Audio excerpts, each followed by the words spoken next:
have macaroni and cheese tonight? Yeah, sure. Okay. Here you go.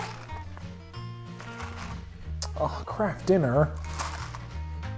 Sodium, what now? Acetate, what? Oh man, like, you know, if a dyslexic can't read it, we shouldn't really been eating it. Okay, but it's really good. You know, I bet you I could make this healthier and tastier. Really? Yeah. Tell you what, I'll make some mac and cheese from scratch tonight, and we'll taste it against this stuff. Oh, okay, that sounds pretty good. Macaroni and cheese doesn't have to come from a box. It's like super easy to make. In fact, if you make it from scratch using proper ingredients and proper techniques, it can be even more healthier and even more tastier than the stuff made out of convenience products. You know, I'm always trying to make my food a little more healthier for my kids. Right here. So I always sneak in some whole wheat pasta in my macaroni and cheese when I make it at home. Macaroni and cheese is like a super classic dish and it has like a million variations. The version that I make, I use a variation on the sauce bechamel called cheddar cheese sauce. It's very similar to Mornay sauce. Bechamel sauce is one of the 5 mother sauces passed down from us from Escoffier, arguably one of the chef who's responsible for modern cuisine. By taking these base sauces and adding different ingredients, you can make a multitude of different sauces, and that's what we're going to be doing today. Okay, first things first, we're going to get some water. We're going to need about 4 or 5 liters of water for all this pasta we're going to be cooking. We're going to go ahead and get our burner on, super nice and hot, layer a pot on. The next thing we're going to do is get some salt. We're going to need to salt our water pretty heavily in order for our pasta to be seasoned properly. We're going to put 1 and 2 heavy pinches of good old-fashioned table salt right into it. We can then cover our pot like so and get it cooking. We're going to be using today some pasta, whole wheat pasta. 3 cups worth. So whenever possible, I like putting whole grains in my food, whenever I can. All right, our water is boiling. We're gonna go ahead and carefully pour in our 3 cups of pasta into the pot. There we go.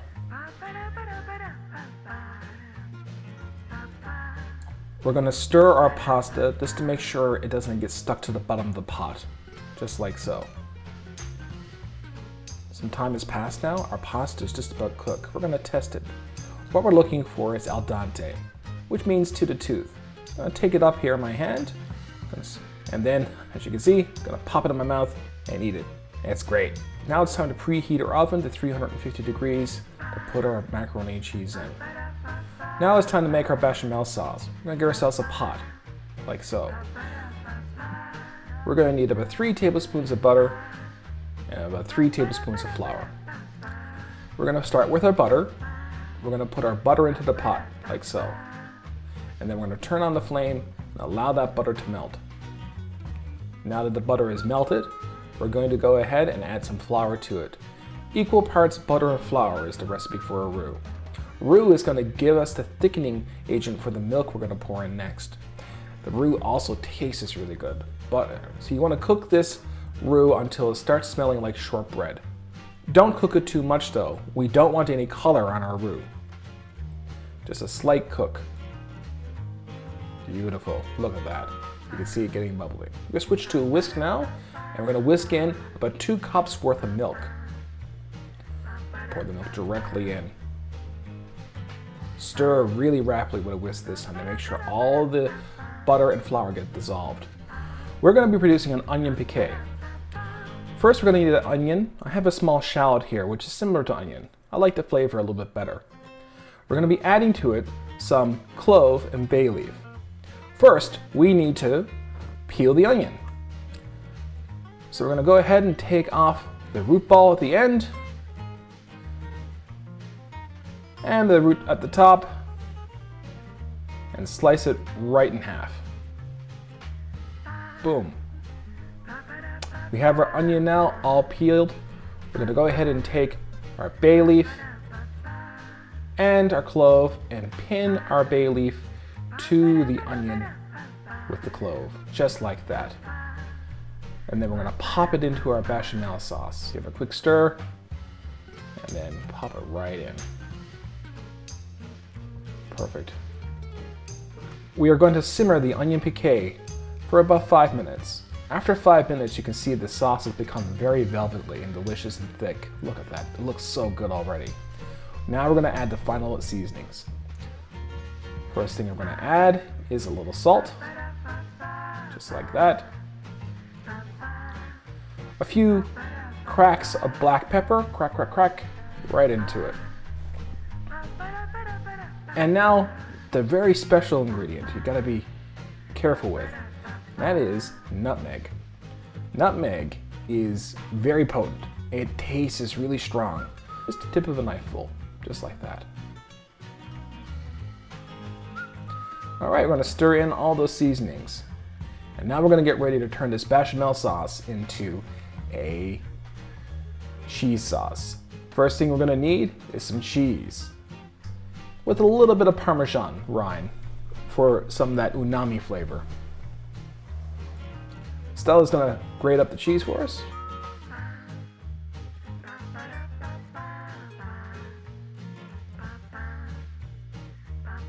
Whew, that's a lot of cheese, Stella. All right, so now that we have our cheese grated, we're gonna go ahead and pour our cheese in a little at a time into our hot bechamel sauce to convert our bechamel sauce into a cheddar cheese sauce. Stir it in slowly, there we go, there's the last of it. Then as we're topping off that, we're gonna go ahead and add a little wedge of Parmesan cheese rind. And again, this will simmer into the sauce and give us a lovely umami flavor. Now, time for some other ingredients. We have some mustard. We have some soy sauce. Soy sauce, again, will give us that umami flavor that I love so much. Stir that in with the rest of the cheese and you'll see it turning into a delicious, luscious cheese sauce. Wow, doesn't that look good? All right, everyone, we're gonna put a delicious crusty top on top of our macaroni and cheese today. And Stella's gonna make the breadcrumb topping. Stella is starting with some delicious panko crumbs in that big bowl in front of her. Check it out. All right, she's gonna add to it some rosemary. That one, yep. Right into it. That's about a half teaspoon of rosemary, some thyme. Half teaspoon of thyme. Some oregano. A half teaspoon of oregano. And a half teaspoon of basil, dry basil. Stella's gonna put in a sprinkle of salt beside her. There we go. And some black pepper. Beautiful. And finally, she's gonna pour in some butter. This is melted butter. And now she's gonna mix it around. There we go.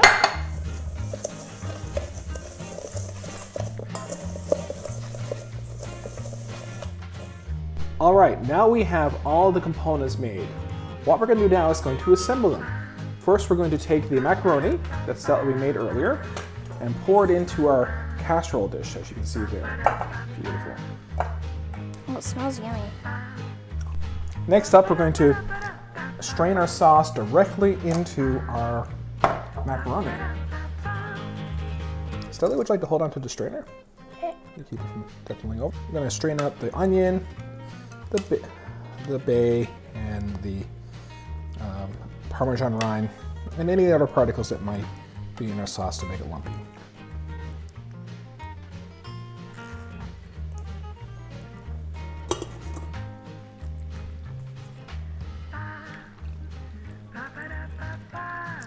And now we're going to stir the sauce into the macaroni. Smells good? That smells really good. All right. Finally, we're going to top it off with our crispy top. I have some grated cheese over there, so I want to bring it over. Ooh, cheese. Now I'm trying cheese. Sprinkle some nice layered cheese right on top. Same cheese we use in the sauce. It's old, beautiful old cheddar. It's not really that old. If it was old one. Well, no, it's a strong flavor, Tyler. You want something that's sharp tasting. There we go. And now the beautiful breadcrumb mixture that Stella made over top.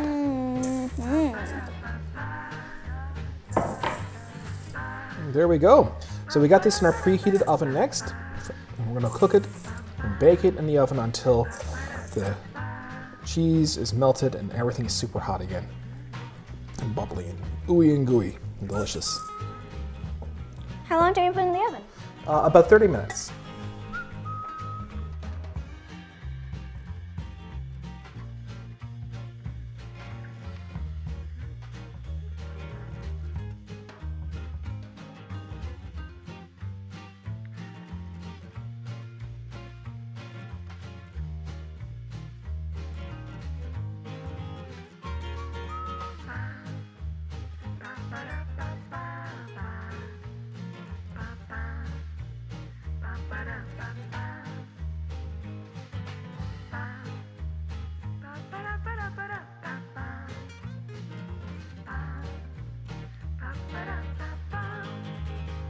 Alright guys, after all of that work, we have some wonderful macaroni and cheese and Kraft dinner. You didn't see the Kraft dinner get made. I didn't think anyone needed to see that. Alright, so which one are you going to taste first? Kraft dinner. Yeah. Kraft dinner? Okay, dig in. Let's taste this one. Look at the color difference. Yeah. It's like It's yellow. like, yeah. Very yellow, isn't it? It's good. Is it good? Just like you remember? Alright. Scale from 1 to 10. How do you rate it, Arthur? I rate it 5. It's pretty good. I rate it 6 or 7. 6 or 7. Okay. Okay, now we'll try the homemade one. Try that one. Work.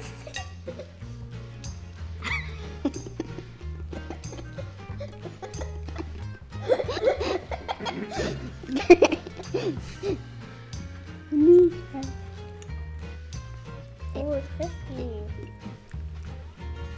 That's crispy.